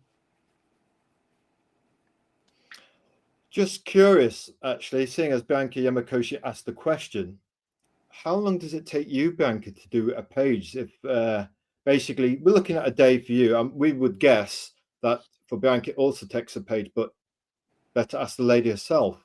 How long does it take you to pencil and ink a page? Because presumably you're wondering sort of how different creators, how long it takes for them to actually draw and ink and pencil a page. I mean, it depends on just how much. In our 500,000 word business plan, it asks the question. It's a simple equation. It's called line versus time. There's only so many lines you can make in a given day. Yeah. Depends on the kind of person you are. Some people draw faster than others. So how many lines can you draw in a given day? So it's line, this is the time, physical time you've got available. Work, rest and play, 8 hours each. So you've got 8 hours to work. Some people work 10 hours. So circles might get slightly pulled out of position there in terms of your life harmony. So then, Bianca, how many hours does it take you to make a page. So if we were actually drawing a comic page now, Bianca and John Epple, we'd be asking ourselves the question, how many lines can we do in a day in order to make money? Yes. Lines versus time equals money. Yes. For me, that depends on what's going on the page. If it's like a fight scene or something easy, I'd stick to like a page and a half a day. But Yes. you start throwing perspective in there and then the detailed backgrounds, it tends to slow things down a little bit. Because most of my clients, we do say 45 pages blocks at a time. They'll pay me to do so many pages. I'll do all the thumbnails on smaller paper. So, hey, this is what I was thinking after reading the script. If there's any changes, I'll make them there with the thumbnails. Once those are approved, then I go on to the rough layout on the 11 by 17 Bristol board. And to make sure that we're on the same page for what the client wants. Once they approve the rough draft, then I'll do my pencil work to say this is what I was thinking. And then once they approve that, then I'll spot my blacks on the large areas of ink. I'll fill in first to better show the final page. And then after that, I do the final rendering. It tends to be, given how hectic my schedule is, it tends to be a fairly quick turnaround too, because I'm only doing small batches at a time instead of, say, a 24-page book. Yeah. And that's it, isn't it? I mean, it depends on how much time you've got available for it. Do you have another job during the day? Or are you trying to do a day job plus do these pages in an evening? Jason Brubaker of Remind, the first $100,000 plus Kickstarter about this cat in a cyborg suit. Basically, he had a family and a day job with DreamWorks animation. He did the visualization work on Kung Fu Panda 2. And he got to the point where animation was very time consuming. Drawing storyboards for DreamWorks after 10 years he'd had enough. Basically created burnout, which can happen with artists, depends on how balanced your life is overall, we guess. Because obviously artists are expected to work hard, they're expected to have little reward, and they're expected to work in that traditional way. And sometimes that can come at a price, especially with things like AI on the horizon, which basically are what's AI doing? It's giving people an easy way to do industrial art. Yeah. And the corporations will use it. Now, obviously, if we look at Bianca Yamakoshi's work, we're thinking we want that. If we're looking at John Epple's work, we're thinking we want that. And if we're going to make art, we're going to do it like that as well. Yeah. But we think the corporations will wield it without mercy. But that's a debate for another time. But yes, if you're working traditionally, how many lines in a given day, in the time you've allotted for work versus play versus sleep? I mean, it is a very, it can be a cause of great frustration for artists. Yeah. Have you found an equilibrium with it yourself, John? As you've said, you don't want to make your family suffer for you being an artist. So you put the day job first. And have you found an equilibrium between, like we're trying to say with Jason Brubaker, before the family got up and he'd sort of help the wife and the kids and get ready for school and that, he chose 5 o'clock to 7 o'clock in the morning to do his 2 hours. Now, if you do a page in 2 hours, then at the end of a year, he was a fast artist because he'd been very quickly working for DreamWorks doing storyboards for years. He could be given any job with 2 days to go and he'd get the storyboards done. So in those 2 hours, he could do a page. You do a page a day from 5 a.m. to 7 a.m. And basically, you've got 365 pages in a year, haven't you? Mm-hmm. So it can be done. It's a matter of, do you get enough sleep? We are doing now, thanks to the help of somebody out there. We'd like to say thank you very much to that person that helped us with our sleep schedule. We've now got energy. And once you restore that energy, you can then get to the drawing board. And also Brett, who we had on the show a couple of Sundays ago, said, Azrael, you've got to make sure you don't have that perfectionist attitude in your head either. Go humbly before the drawing board and just do it, and then make sure the next one's even better, etc. Yeah. So for you, John, you've reached the equilibrium between family commitments and what you're doing to earn that Mustang that's on your drive. And if anyone doesn't know about John's silver Mustang, you've got to watch the beginning of the stream. Yeah. Yeah, I try to limit my distractions. That way, when I'm here, I'm focused on this. When I'm with my family, I'm focused on dad stuff, so that they have all of me available, or as much of me available as possible. I'm not necessarily just there just to be there. I can be attentive and focus on them for a little while. But they understand that when I'm here in here to work. I'm not screwing around or anything like that. Got you. Got you. So that's when the door goes shut and your family knows that the serious stuff of that little bit of you, the last inch of you, is being kept alive at the drawing board. That's your room, your studio, and you're trying to actually make your dream come true. You've got the Mustang. What's coming next, John Epple, do you think? Well, I just thought we'd ask that one. When I was younger, learning how to drive motorcycles, I had a couple of Ducati monsters. Go on. I'd love to have another one. Even though I don't have time to ride anymore, it was a great feeling having a motorcycle at my disposal whenever I needed it. My wife is not a big fan because the danger involved, and most people are just too busy on their phones, it seems like, to pay attention to other people on the road. So to a point, I can understand why she doesn't want me to have another motorcycle, but we'll see what happens. I wouldn't mind having a truck for those days where we're gonna go shopping go to IKEA for furniture or whatever. I don't know. Having a pickup truck is, I think, a very practical thing to have, because you never know when you need the cargo space in the bed to bring a couch home, or going to a hardware store to run errands. I don't know. We'll see what happens. Question from Bianca Yamakoshi. I have a question for you, John. How long does it take to pencil and ink a page? So you were saying it's several hours.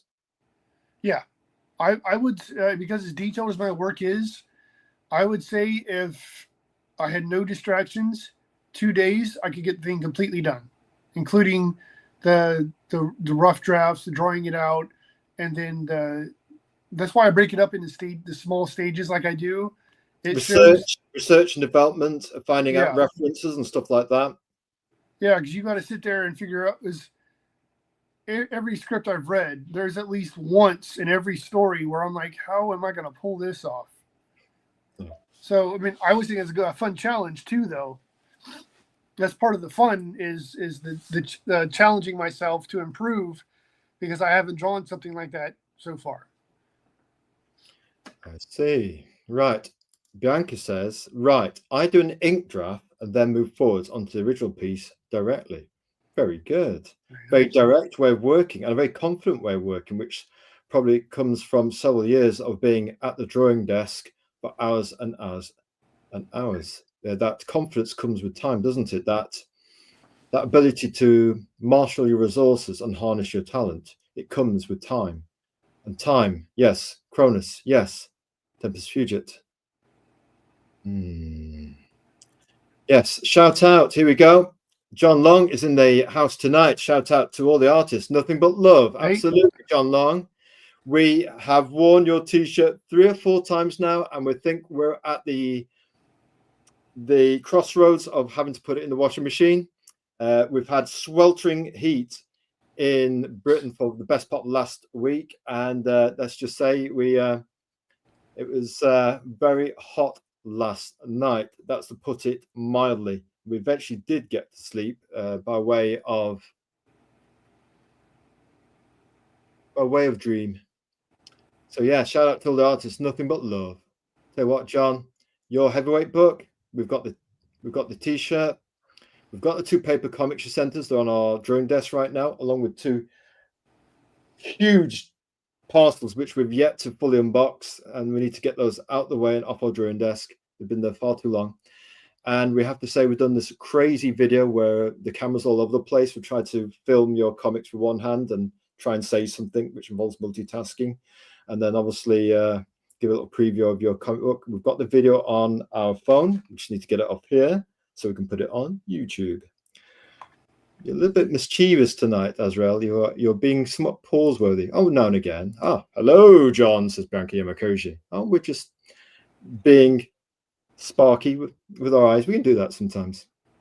Right, what's happening, Bianca? Well, what's happening is we're talking about how long it takes to actually draw a page, whether you go direct with inks, whether you do pencil planning stages, whether you have to do research, whether you have to gather references, because as John Epple said, there's usually one thing on every writer's page of the script whereby thinking, how do I draw a Hungarian soldier from 1920? Well, try and get that from your local library. You might be finding out that maybe it's not in stock. Good news with the advent of the internet, or maybe some AI. It's one way AI could help you actually was find the actual reference for you quickly. It's an order of magnitude quick, but just with Google image search, you can find images quite quickly of the reference you need. So that's it perhaps of ways you can bring in digital hybrid workflow to augment your traditional skills. Just saying. Maybe. Depends on you, how you feel about that. Thank you, Yamakoshi again. All good, just chilling with you all, just like every Sunday. A home for play, for people to chill. A home for creative leaders. A home for people in the chat to enjoy warm frivolity and cordial chat. Oh, here we go. We've got Bear Marchant. You're going to have to change his name for next week, otherwise we'll have to incinerate him. The corporations will use AI without mercy. Oh, got to say it right, Bear Marchant. The corporations will use AI without mercy and take the soul out of everything they create. You mean they haven't already? Typing in prompts doesn't create anything. Yeah, well, it's just a prompt. John Long, I've been listening and cleaning. Well, we don't mind that, actually. We don't mind it, people doing a bit of house cleaning or drawing at the drawing board while one of our famous battle generals who kind of makes it in when he can because he's running his own show now, Crenshaw, Battle Master Crenshaw. And he actually does the house cleaning while he listens to us. And we take that as an almighty compliment that anybody would do the hoovering in their little apron and go around dusting the house with a little bit of the old I want to break free housework type situation. So we think that's great. Give it a bit of Queen while you're actually doing your housework and listening to the Five Brothers Storytelling. Oh, here we go. Hello, champions. It's Dave in the house. Hey, Dave, what's up, man? Hello, champions. That's some nice looking ink work, says Genuine Comics to John Epple. And Dave's got a fun book too. Well, we call Dave Brink's Genuine Comics. It's indie comics. People think that indie comics can't do superheroes, but go and have a look at Genuine Comics and you see that they can. And they, in a recent poll survey, they were rated #1 for their line of superhero books. We call it Peresian superhero indie comic books. I'd say he deserved it. He deserves it. He knows exactly what he's writing, a coherent universe. And what we like about Genuine Comics, they are genuinely good. Genuine voice, genuine market, runs his own YouTube as well, even though he says he's not a YouTuber. He does it very well, we have to say. And we would say, keep going, Dave Brink, with your superhero comics, which very much have that vintage, meticulous grace, the sunshine itself, George Perez. If you could imagine an indie comics line devoted to a George Perez school of thought, that's what we think Genuine Comics is. How does that sound? I've got a copy of Perfect 10 around here somewhere. Go on. While you're finding, we will say we're back 1. Is it 2? Is it 5 and 4? I think we're missing 3. We'll have to check it, Dave Brink. But we've definitely got at least 3 of them. We bought your issue #1 when it was on sale on Global Comics. So it's just getting time to read them. So we'll have to see about that one. But hey, even John Apple's got a copy of some Genuine Comics close by his drawing board. And, just under my tablet, I have my crowdfunded books that I've bought. I just don't know which. I want to say 3 or 4. I think is the one, maybe 2 is the one that I have. It was like I want to see what everyone's been talking about, so I ordered my own copy of Perfect 10. I'm like, hey, it's pretty damn good. Yeah, that's what we thought. That was about where we came in. About I think issue 4 was our first one. John Long, appreciate you, Carl. Nothing but love for the bipolar storytelling. Who today?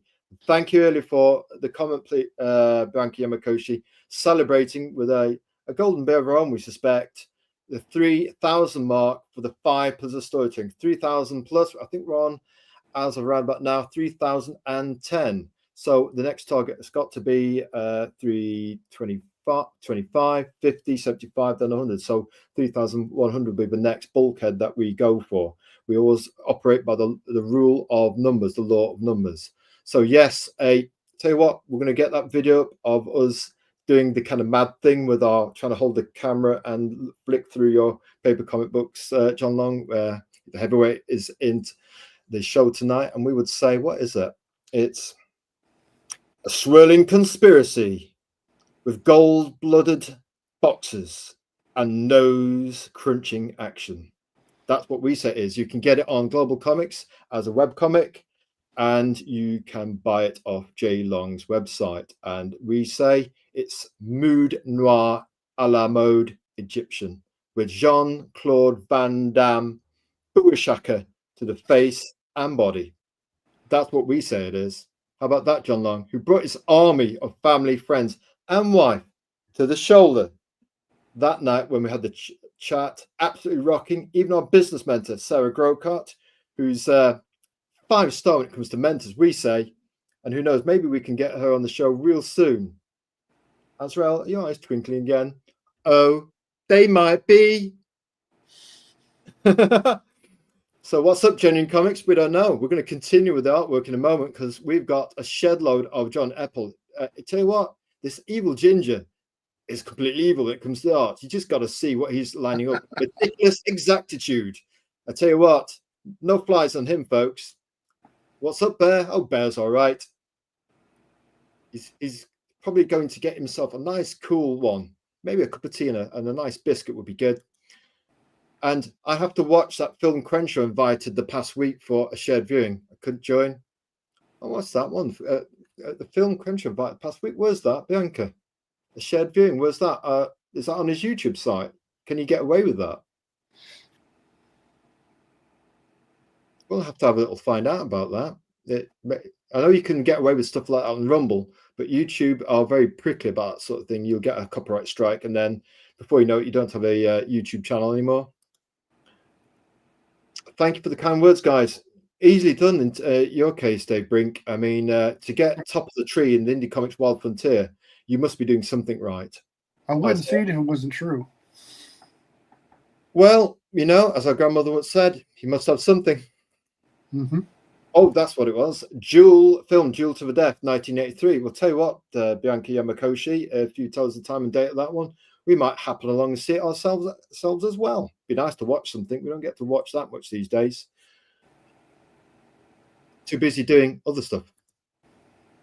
Genuine Comics, what is your favorite character from your book, John? How did you develop him or her? You can categorically guarantee that Dave Brink of Genuine Comics will come up with the question in every stream.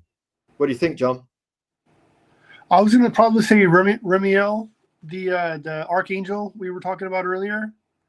Because if you look on the page on the right, there's a picture of him pierced with arrows. He's already succumbed to the bites of the zombies. For all intents and purposes, he's become one himself. And then I took some visual liberties with creating him to show that he's not just some normal run-of-the-mill zombie. He's got superpowers and energy emanating from him. So visually, I think I want his action figure. Even though there isn't one yet, I want one. Can you bring up the cover real quick? Oh yeah, let's do it. For 2, because I'm not sure if he saw it. Here we go. The Remiel is the Archangel in the middle. I have like when he's not flying around, he has like almost like a cape of sorts of energy that comes from him. And I use that as a way to show dynamic movement and stuff like that. And as time goes by, you have his armor that he wears, and as time goes by, I'm going to have it where he looks more like a traditional zombie, where he looks more emaciated and just evil, vile looking. I think it's how he should look. But designing these guys, I was at the back of my mind was like, hey, what would their action figure look like? I mean, I don't know if that'll ever happen, but I took that into consideration when designing them.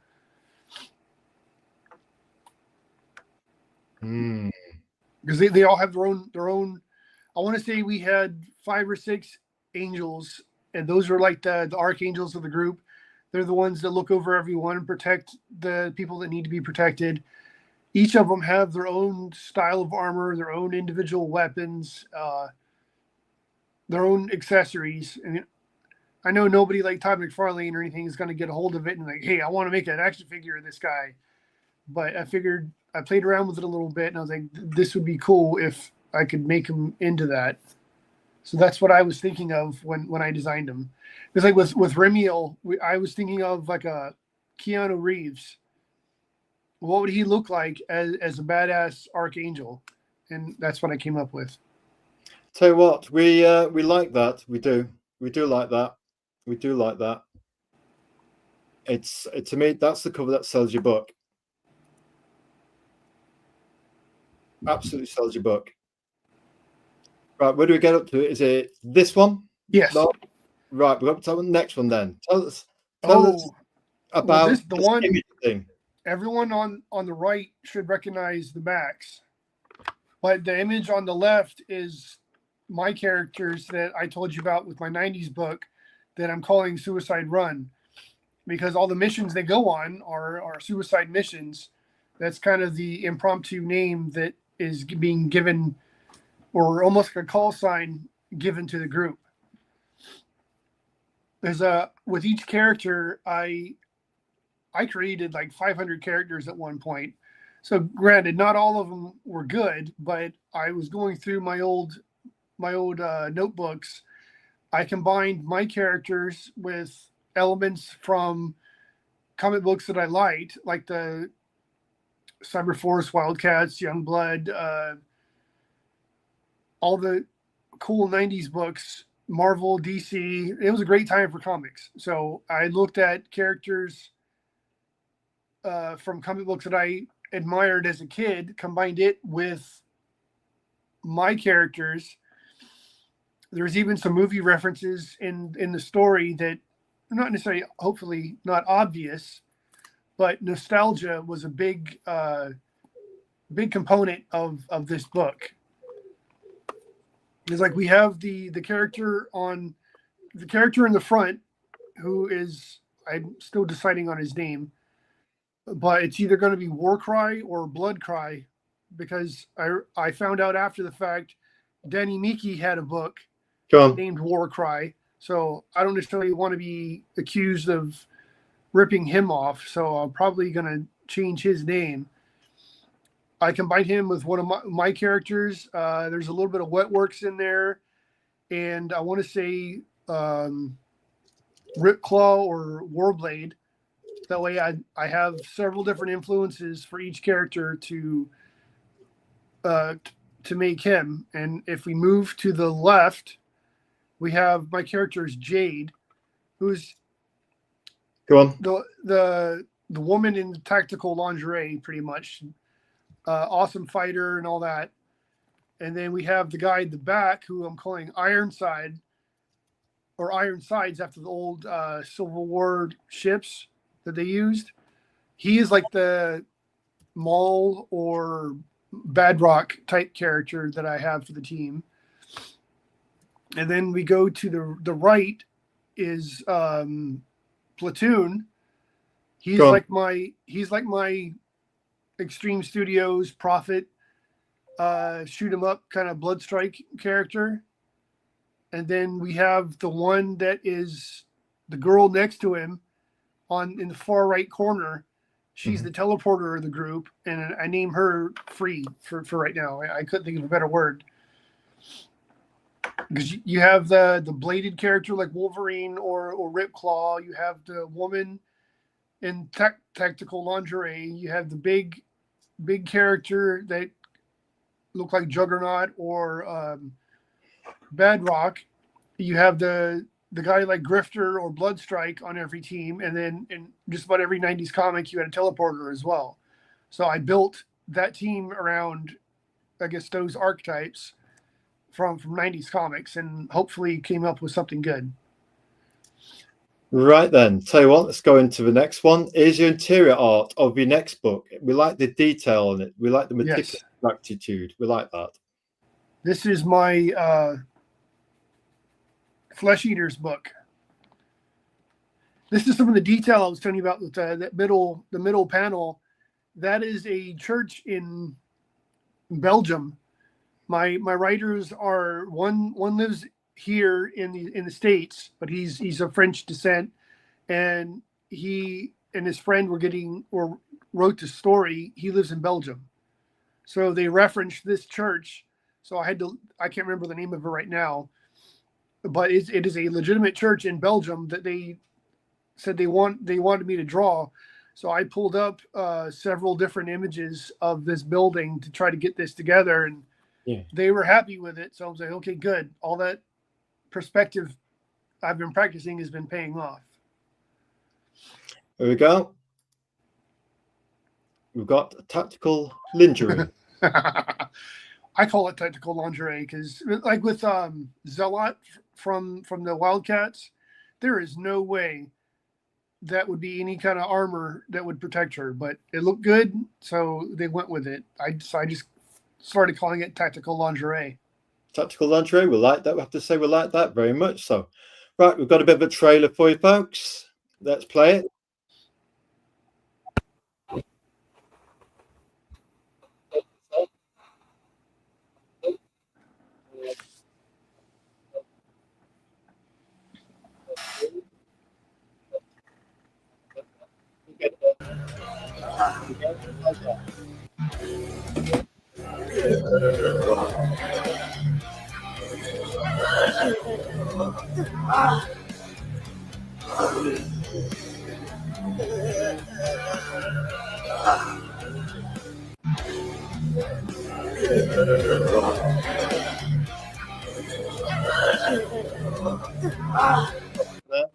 Here we go.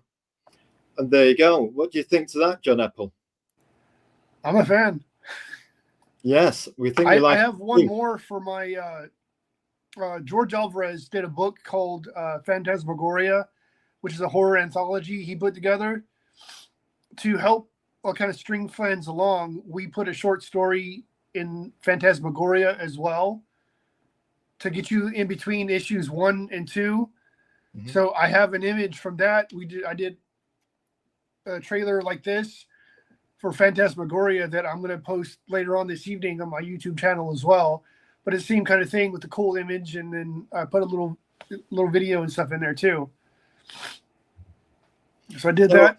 I don't know what to do with my YouTube page, so I'm trying to come up with ideas because apparently that's the way to go now. Yes, for long form content and for promos and that, we say YouTube's a good idea to get involved with that. So will I like John Epple extra? Well, we'd say with that, we're still at that stage where we're learning how to do YouTube. We've done Excel for a long time, but we say YouTube is something that takes a bit of time to master, even compared to X. And it's just a matter of feeling your way and finding an organic path with it. Mm-hmm. So, will I like John Epple's Ecstasy? Who is your indie comic for, John Epple?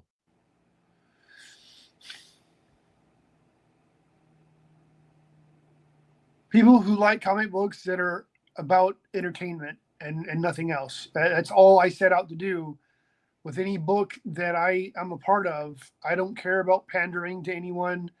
I just want to tell as entertaining a story as possible. That's literally all I care about.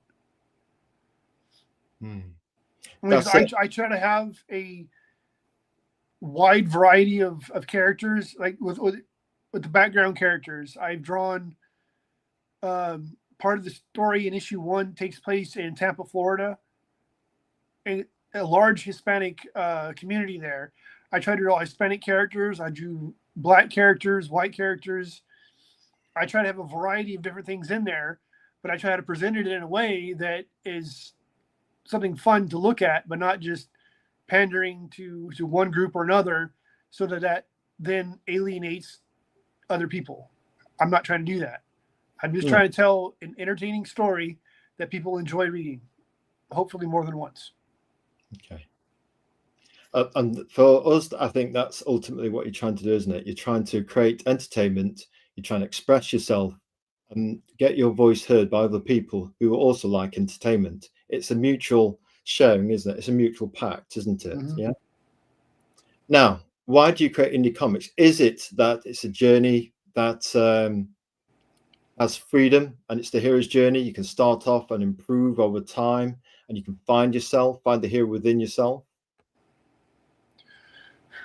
Like I mentioned earlier, I've always known that I wanted to be an artist, and I think around junior high age, that's when it finally set in. Like, hey, I know I want to draw comic books. This is what feels right to me. And as I've gone on, I mean, I've drawn in my sketchbooks, and I've drawn whenever I had free time, and it was always something I always came back to. Whether I was angry about something, or I had a cool idea, or I wanted to draw a sports car or whatever, it just comic books for me have always been there. So it's something I enjoy doing, and I want to try to share it with other people, and hopefully that they'll enjoy what I've done. Okay. Well, I think that's fair. You put yourself out there and hope that people enjoy it. And I think you will find your audience just by being your own authentic self, Mm-hmm. Now, what advice would you give to aspiring creators? We did look far enough down your creative timeline on X to see that you bought the closing down sale of artistic materials. So what would you say to aspiring creative indie comic families? Because on this show, we listen, we learn, and we share. I would say be yourself. Just be yourself. Is one thing that I've always tried to do. I've learned to. I mean, I've gone to conventions to try to show my portfolio off to, at one point, whoever I could get to look at it. I would say doing that. I would say to narrow it down to only sharing your portfolio with people you want to learn from, because you could show it to, say, 10 different people. While they may all have a lot of the same critiques, they'll also take you in possibly 10 different directions. So I would say narrow it down to people you want to learn from. That way you can better guide your attempts to learn, because you can't just sit there and mindlessly doodle and hope to improve. But if you share it with, say, 5 people that, oh, hey, I want to draw like Kyle Holtz, or I want to draw like Kelly Jones or Joe Quesada or whoever. I want to emulate what they've done. So I would try to get advice from people that you want to learn from, because some people are just going to offer, they're just going to be rude and cut you apart for no good its own reason. sake, just out of gratification. We know about that kind of drama. So it's a case of you just try and focus on the stoic message of create your own thing, keep the drama inside the comics, and celebrate those people who actually do like your work, rather than those people who just want to hurt you because, well, some people take that road. It's more graceful not to go down that road. Well, I'm a big fan of Stephen Platt, and after his career with Image, he had done a video with Nomon Studios, I think it is. He created a DVD that showed what his process for creating a cover. One of the things he said in there, if you want to make comics, make comics. So that's what I would do. I wouldn't say necessarily try to create an echo chamber. That way people only compliment you all the time. Challenge yourself, of course, But if you're going to show your portfolio to people, I would say just do it to someone you want to learn from, not someone that's going to blow smoke up your ass, pretty much, because then you're not going to improve that way. If you're serious about wanting to improve, you'll take the good with the bad.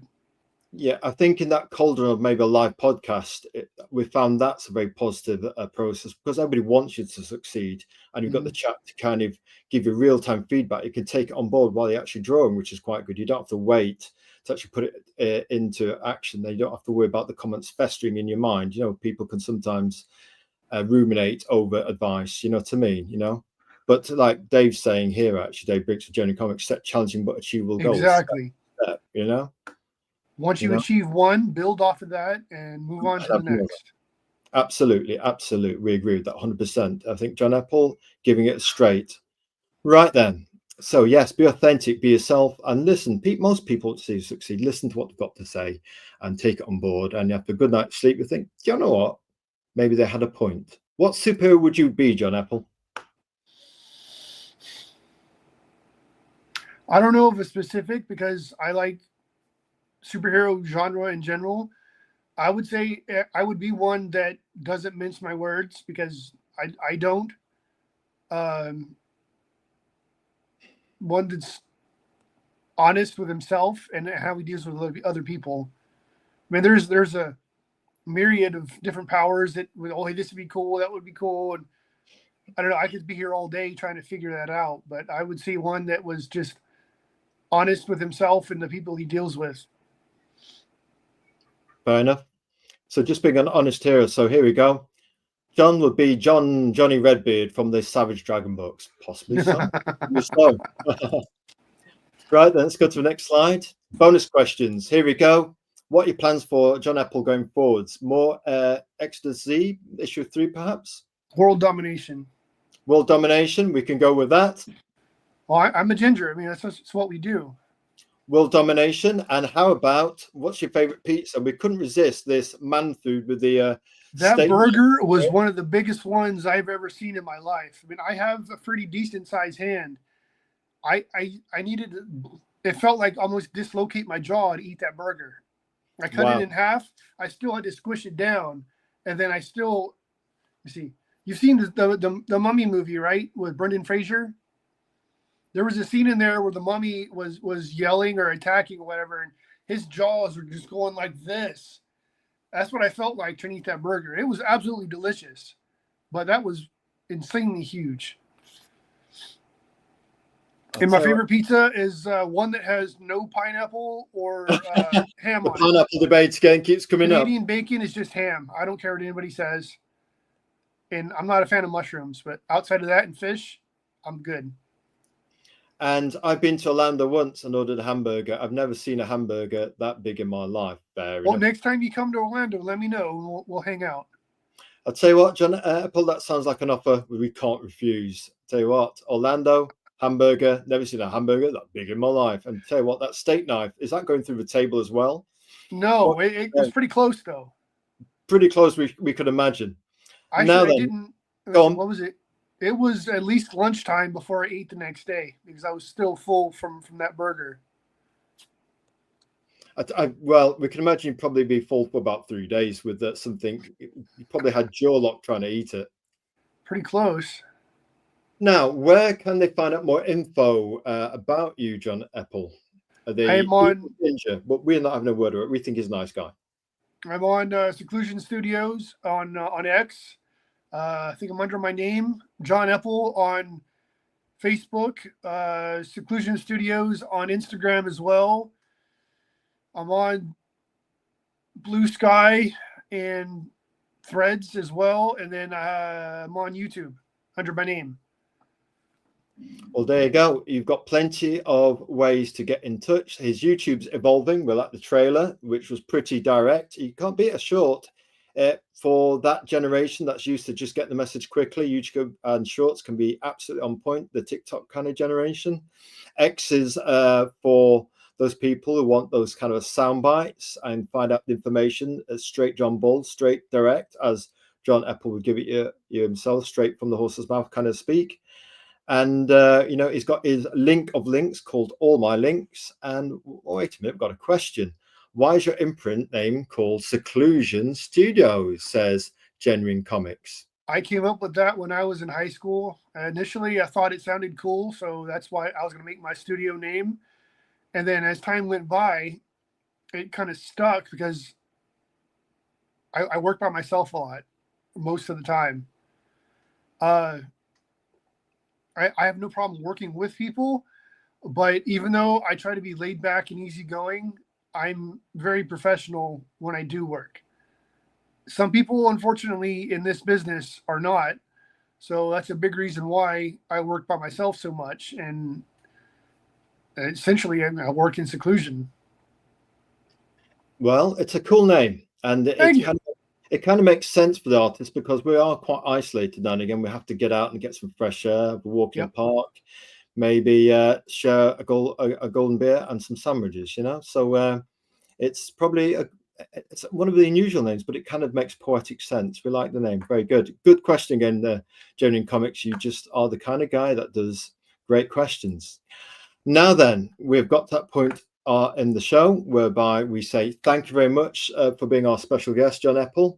Wish you Godspeed, and we would say please like, comment, and subscribe. It's just log in and it's a bit like an X kind of follow. Just log in. It's free to do, but it helps us shine, get bigger numbers, and shine a light on people like John Epple and other creative leaders. We've got to 3,000. We're celebrating that, and out of 50,000 posts, most of them have been positive. And we're trying our best just to do our bit to help grow the indie comics community. It's a special community. It's full of sensitive people, indie creators, indie comics. It's a community where most of us get along most of the time, and people are quite modest. So this show, the 5 Pillars of Storytelling, is just to celebrate by way of gentle word and a shining light to people who sometimes won't say it themselves, and it's nice to have a bit of recognition, somebody to listen to what we go through every day for 10 hours or 8 hours, and we're trying to get this project done and to have that passion recognized, you know what I mean, so that we can keep doing it and feel that somebody out there is hearing our song. John Epple, thank you very much for being our guest. You're a titan, stoic and sturdy powerlifter, and we think you draw as you lift and vice versa. Thank you very much for having me. No problem. And we shall add our outro music to the stage. We say thank you to the chat. We accidentally lost Bear Marchant, but we're getting back. We clicked on the wrong button, so apologies to Bear Marchant.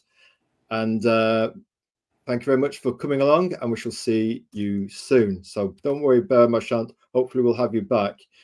We aren't fully au fait with moderators tools yet, but one day we will be. So thank you, chat, for your fun vibes. We'll call it that. There we go. Right then, let's hear that music, John Epple.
There we go.